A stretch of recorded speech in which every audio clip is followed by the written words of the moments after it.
Hey guys, I'm back out in the shop again today, and I think we're going to do another carving tool to go with our carving kit. So far we've made Makatogan, we've made a carving knife. Well, we made carving knife first, Makatogan, and then we went ahead and made another carving knife, and now we're going to make a hook knife. I've already made a hook knife, but I didn't do it on camera, and I added it to my kit. It's a small one. We're going to make one hook knife. You can make it big, small, it's up to you. You know, if you're going to do something like this. I'm not going to keep making several different sizes of one because they're all the same. The only thing that's different is it's your choice whether you want an internal grind on the hook or an external grind on the hook. And I think this one we're going to do an external grind. The Makatogan and the other small hook knife I have are both internal grinds, and I thought we'd change things up and do an external grind. So the first thing I'm going to do is, I don't have any flat stock. All I have is a few files here that I'm going to go ahead and use, and I'm going to take one of these files and I'm actually going to heat it up, and I'm going to use my hot cutter. I'm going to split this file right down the middle, and I should be able to get a couple hook knives out of it then. It's way too wide the way it is, and I figured I got the forge and I need to practice anyway, so I figured I'd practice doing some cutting, hot cutting.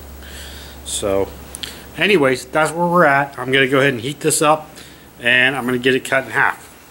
So, or cut lengthwise, I should say. I've never done that with a file before, so this ought to be interesting. So I'll be right back with you.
Along the whole file on here. Now I'm going to set it on here. There's a nice big cutter in this vise, and hopefully that'll split it the rest of the way. I got that groove to set this in now, so I know I'm going straight down that file. See if it works.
score it a little bit more and then I'll cut it the rest of the way, but I'm going to shut the camera off now because I don't want to use too much film.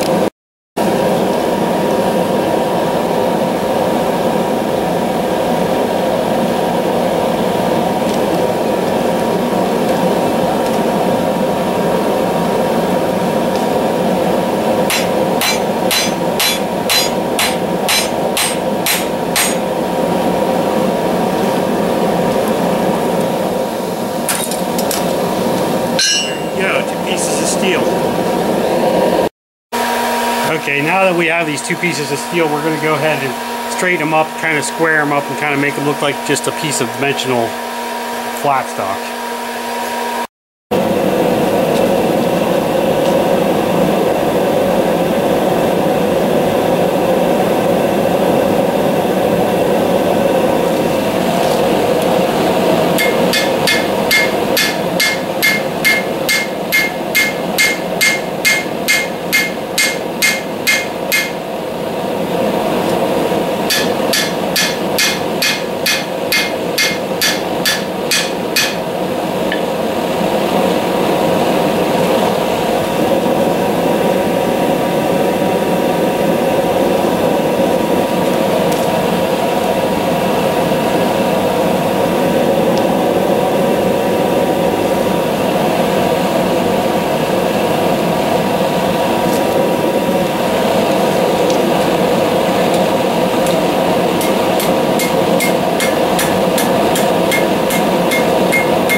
Okay, so I got this thing about, both of them about squared up. I think the next thing I want to do is take it to the grinder and kind of clean up these edges a little bit. And see where we're at. Draw some kind of a, get some kind of a pattern made up for these things. Because right now I was just working on getting a couple pieces of stock ready for them. So, okay, let me get back to you. Okay, so I got two pieces of stock here that is basically ready to turn into something now. And we got one piece here, which this is the old tang off the file, that's why it's a little longer. And then we got the other piece, and it's I thinned it just a little bit. So that it's a little less than 1/8 of an inch, and same with this one, thinned it. So the next thing I'm going to do, excuse me, is I'm going to work out a tang on each end. So we'll go ahead and we'll start heating it up, and we'll start working to drawing a tang out on each end. And after we get the tangs drawn out, we will kind of straighten these things up as well as we can, and then we're going to give them a rough grinding and a sharpening, and then we'll be back to forging some more on them. Okay, so I got a tang in both ends of these. don't know if you can see it too well on the camera or not, but this is the tang end. I'm going to go ahead and clean these all up with the grinder now and start thinking about putting an edge on it before and I'm going to have to cut these off to length too, and I'm not sure how long I want to do that, so I'm going to have to actually get some tape measures out and start doing a little measuring. Okay guys, so I went ahead and I cut one of them off to length. We got 3.5 inches of tang, 3 inches of blade. We're gonna have a it's gonna end up being like a 42.5 millimeter Tuka cam when we're done, about give or take just a little bit. So I'm gonna go ahead, and next thing I'm gonna do is I'm gonna work this tang down just a little bit more, not a whole lot, with the hammer and forge, and then I'm gonna go ahead and just square everything up and make it look kind of nice and neat on the grinder. And when I get that done, I will get back to you.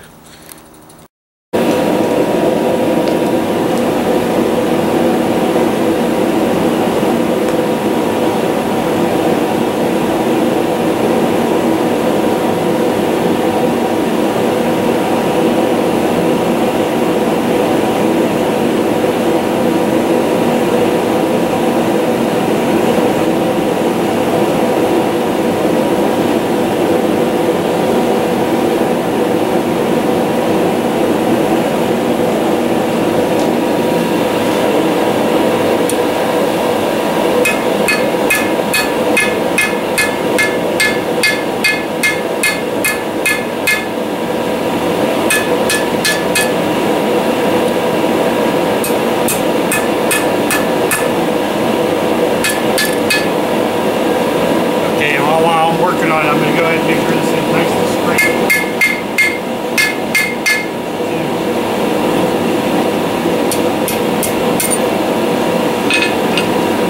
We'll heat this up, straighten it out real good. Make sure it is straight.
timer off there and I'll let that cool for a second. Okay guys, so I went ahead and I thinned the tang down just a little bit more, and I'm gonna hit that with a grinder a little bit in there and work that, make sure that radius is kind of a radius and not a nice square or anything like that, because a radius will be a little stronger. And we're gonna end up with 3 inches of blade, a shy under 3 inches of blade, but not much, like 1/8 inch under or so. But 3 inches or so is good for that. And then I'm got about a 3.5 inch tang, which is what I want. The next thing we're going to do is we're just going to take the grinder, we're going to grind all the way around the edge of this thing, all the way around it. Just square everything up, square the, you know, taper the, you know, just clean the tang up, clean everything up. And then I'm probably going to even hit the faces on the belt sander just real lightly, just to make sure there's no burrs on it. That way I can check for flatness again. Flatness isn't really important because you're going to bend it anyways. But I want the blade part to be flat because we're going to hollow ground one side of this. So I want it to be somewhat flat when we get into that. So let me go ahead and do that, and we will get back with you.